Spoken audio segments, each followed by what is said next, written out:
Hey y'all, I'm Shayna and I'm back with another review. This is for Tyler Perry Sistas, Season 6, Episode 16, Relentless Pursuit. Let's just go ahead and jump into it. Just real quick, real brief.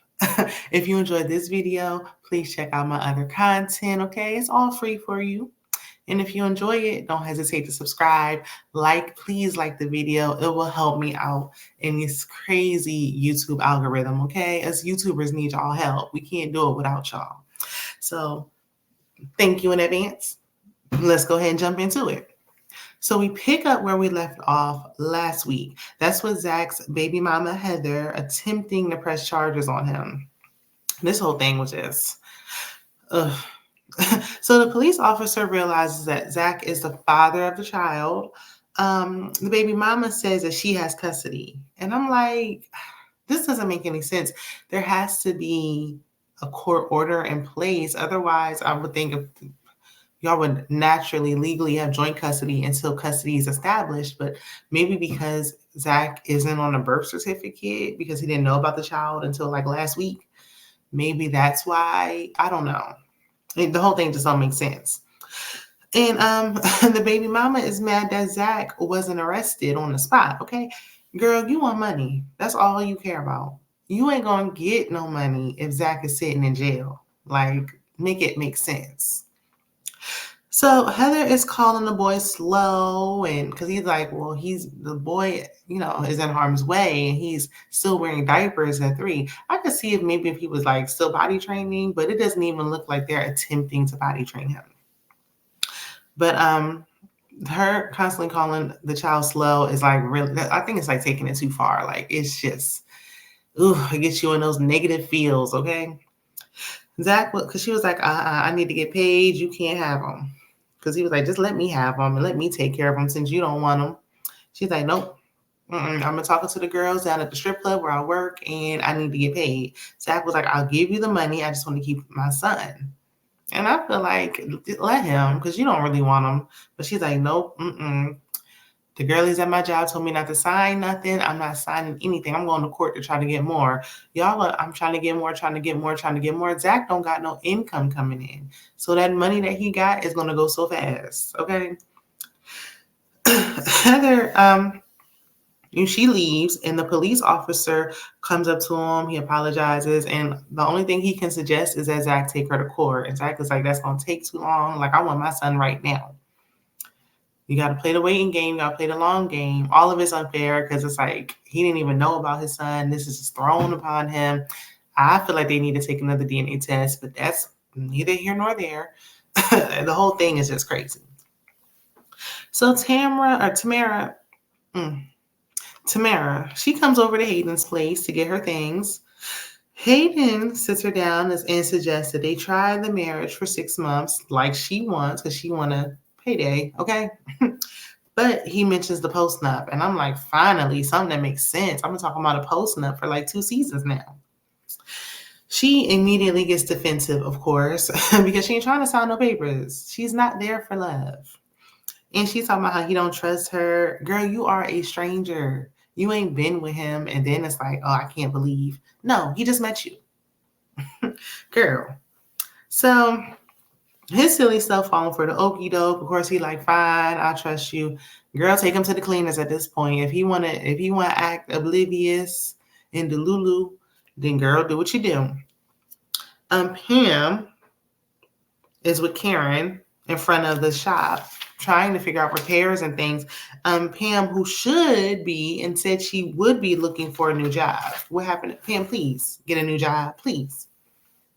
Karen was said something about the baby. I don't know. I missed it. I blinked and I don't know. Anyway, Pam is flirting with the man who's talking about estimates, things that need repairs, whatever. The actor who's playing said, man, he's the older brother from Smart Guy, the one who sung the Lion King song. I don't think I've seen him acting in anything since ATL, so it's been a minute. Pam is flirting with him. She thinks he's handsome. And Karen's like, I think you should talk to my girl. And it's like, Karen, we didn't need no help. If he was interested, he would have said something. He knows Pam is coming on to him. He's like, I don't think my wife would like that. And our 7 kids. And Pam was like, 7 kids? Child, he got a wife and 7 adopted children, honey. And she's like, oh, no, you can go away from me with that. And he's like, I will. Happily. Okay. I know that's right. Not a man saying he's happily married in Atlanta. Child, anyway. So Zach gets to the law firm because we know anybody can just freely walk up in there. I don't know if they got a front desk receptionist anymore or not. But he's filling Fatima in on what happened because she's like, you're late. And he lets her know what Heather did. Sabrina and Maurice walk in while they're having a conversation. The interaction between, I didn't even take no notes on it, but the interaction between Maurice and Zach was just weird. It was unnecessary. Like, we didn't need it, especially because it was like, Zach was like, I don't remember you. Because Maurice like, Zach said hi to Sabrina, and Maurice like, I'm standing here, and Zach like, okay. And it just got like a little cringy. Like, I don't know. I don't know what Tyler called himself doing with Maurice's character, but he needs to stop. I hope that we can revive Maurice's character by the time these new writers get into the room because, baby. Anywho, Sabrina and Maurice, they get into Andy's office and they're nervous and scared because they don't know what the DA wants.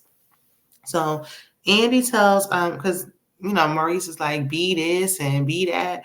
Andy like, don't call me that. Don't call me out my name. Maurice, everybody ain't Sabrina. Everybody ain't just gonna be just going with the flow like Sabrina do. She like, you don't know me like that, okay? And I respect Andy for even saying that because you don't know me. You don't think you can casually just talk to me like that. It wasn't even like in a playful, like, this ain't the time. We ain't two, homegirls kicking it. Don't do that. I don't know. We got to turn Maurice's character around. We got to turn his character around.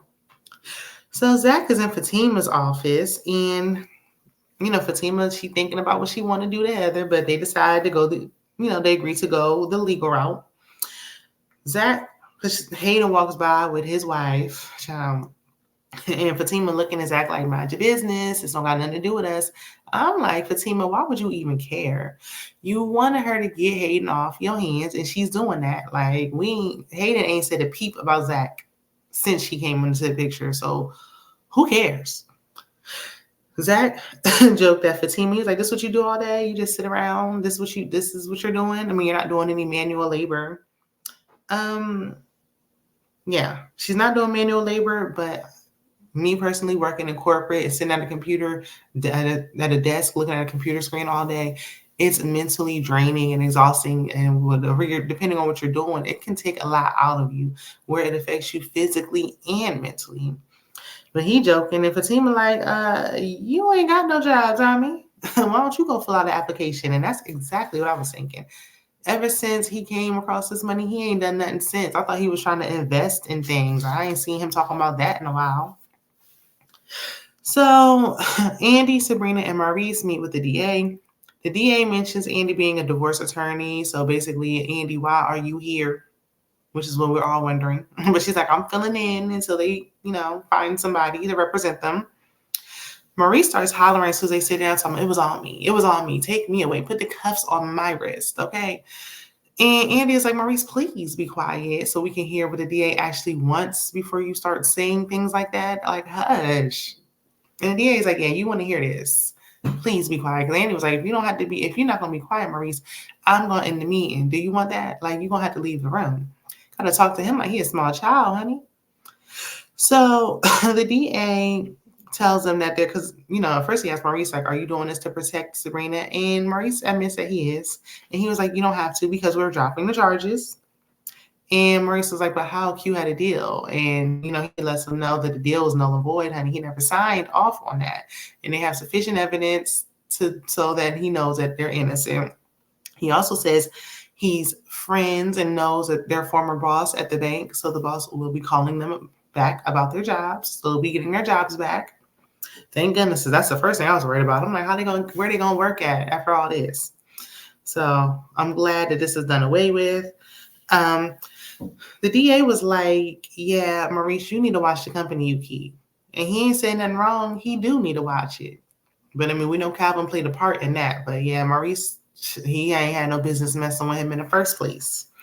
And Maurice was looking side to side like, and who the F you talking to? And I'm like, was that necessary? I don't know. What?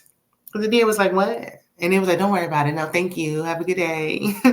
So the DA left, and Maurice was like, because Sabrina and Andrew jumping them down, like, yes, it's over. They were sign relief. Maurice said, over for who? I'm about to sue. Well, I wouldn't do that when you said on record that it was you. Mess around and get yourself hemmed up. But honestly, I would be thinking about suing too if I was Maurice, because y'all put me through so much for nothing. Like,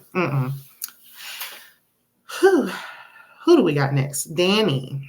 She driving in the parking lot and she sees her stalking coworker with his suspicious black van, all black with black tints. It's something about him. It's something about him. Because he like, this car is new. And she was like, yeah, it's a rental from an accident or something. Andy get into an accident. What happened? And the fact that he's paying attention to all these details, I don't know.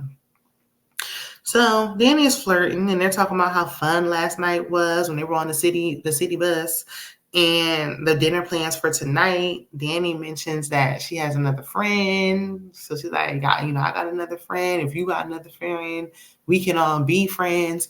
And I'm like, this friend you're speaking of cannot be pregnant Karen. It just ain't no way. It ain't no way. But okay, because he was like, nah, I don't got no more friends, so sorry. So the coworker was like, yeah, and let me know when you leave Preston. I don't know how serious it is. Let me know when you leave him. And Preston walked up like, what you said about me?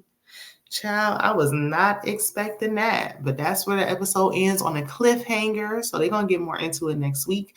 Y'all let me know what y'all thought about the episode in the comments. I'll be sure to respond. And I'll see you in my next video. Bye.